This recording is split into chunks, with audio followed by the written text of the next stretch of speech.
Andhra Pradesh assembly, Lok Sabha ఎన్నికల మీద సర్వత్రా దృష్టి నెలకొంది. జాతీయ, స్థానిక సర్వే సంస్థలు భిన్నాభిప్రాయాలు వ్యక్తం చేస్తున్నాయి. ఆంధ్రప్రదేశ్లో ఈసారి అధికారం ఎవరిది అనే విషయం మీద ఎవరి అంచనాలు వారికి ఉన్నాయి. ఈ నేపథ్యంలో ప్రముఖ సర్వే సంస్థ ఆత్మసాక్షి గ్రూప్ తాజా సర్వే ఆసక్తికర విషయాలను వెల్లడించింది.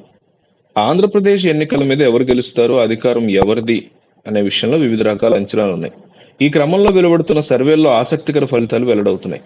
తాజాగా ఆత్మసాక్షి గ్రూప్ సర్వేలో అనూహ్య ఫలితాలు వెల్లడయ్యాయి. అధికారం ఎవరిదో స్పష్టత ఇచ్చేసింది ఆ సర్వే. ఈ సంస్థ దశల వారీగా సర్వేలు చేస్తుంది. తాజాగా మరోసారి సర్వే ఏప్రిల్ 16 వరకు నిర్వహించింది.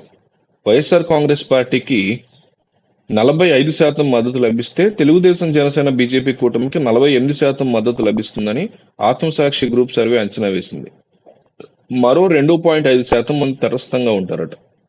ఆంధ్రప్రదేశ్ని రాజకీయాల్లో తెలుగుదేశం పార్టీకి 97 నుంచి 118 స్థానాలు వస్తాయని అంచనా వేశారు. అలాగే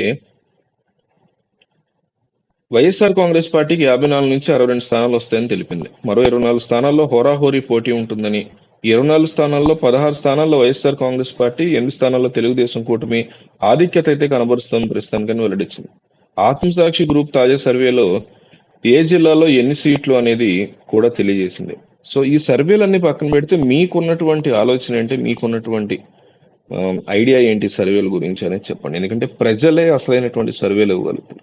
ఏపీలో తెలుగుదేశం ఎన్ని సీట్లు గెలిచే అవకాశం ఉంది, వైసీపీ ఎన్ని సీట్లు గెలిచే అవకాశం ఉందని కూడా మీ అభిప్రాయాన్ని కామెంట్లో క్లియర్ కట్గా తెలియజేయండి. మీకున్నటువంటి ఆలోచన ఏంటి, మీకున్నటువంటి పరిజ్ఞానం ఏంటి అనే దాని గురించి మీరు కామెంట్లో కంపల్సరీ తెలియజేయండి.